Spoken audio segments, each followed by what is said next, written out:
Welcome back to class. It's been a while. It's been some days now without actually posting any content for my lovelies.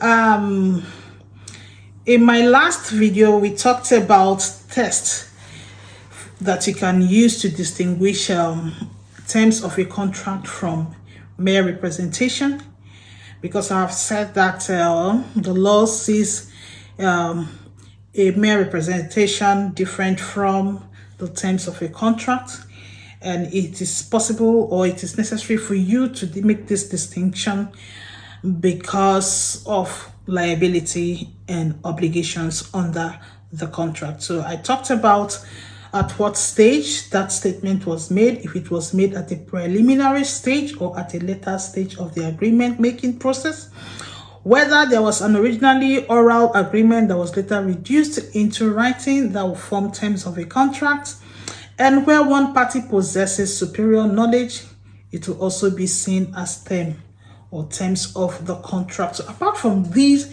three tests or these three scenarios, Tritel has also provided or made an additional two scenarios, which is verification and the degree of importance that is attached to that statement. We'll go right into discussing these two additional tests.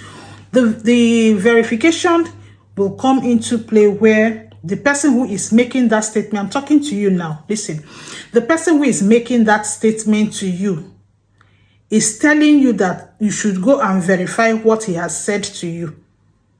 If the person who made the statement is telling you to go and verify, it is no longer a term of that contract.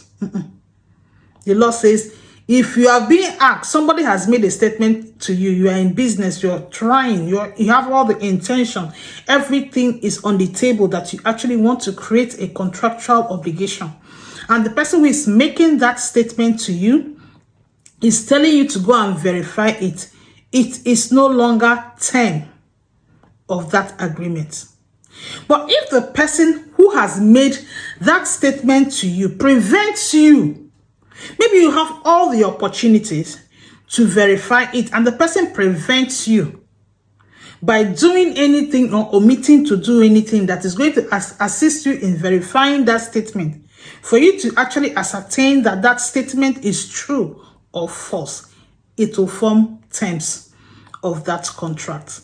I said I should tell you so, you see, because when you know, you are better guided and you act with confidence, self-belief, because you know what you're walking into. And when it's also time for you, just like we talk about it in negotiation, you should know when to walk away.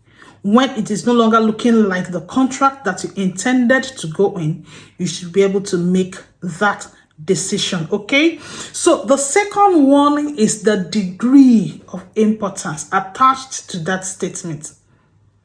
If you have made a statement to me and I am able to show it to you that made that statement to me, that look, because of what you said, I believed it, and that made me take this step or these steps.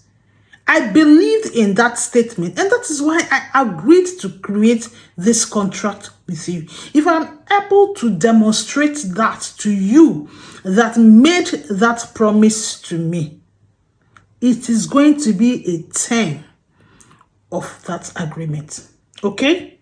But if I am unable to show that I relied on your expertise, I relied on your superior knowledge, I relied on the statement, because the law will be looking at it, this person or these two persons wouldn't have been here talking about damages, talking about injury or losses, if this person hadn't made a statement to this person and this other one took steps to rely on it.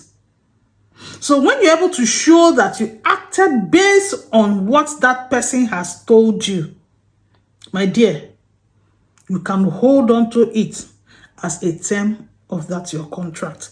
This is Xavier Law Essence. Here we bring you premium legal tips to help you make informed decision, live informed life, and discover the best version of yourself. We'll see you again.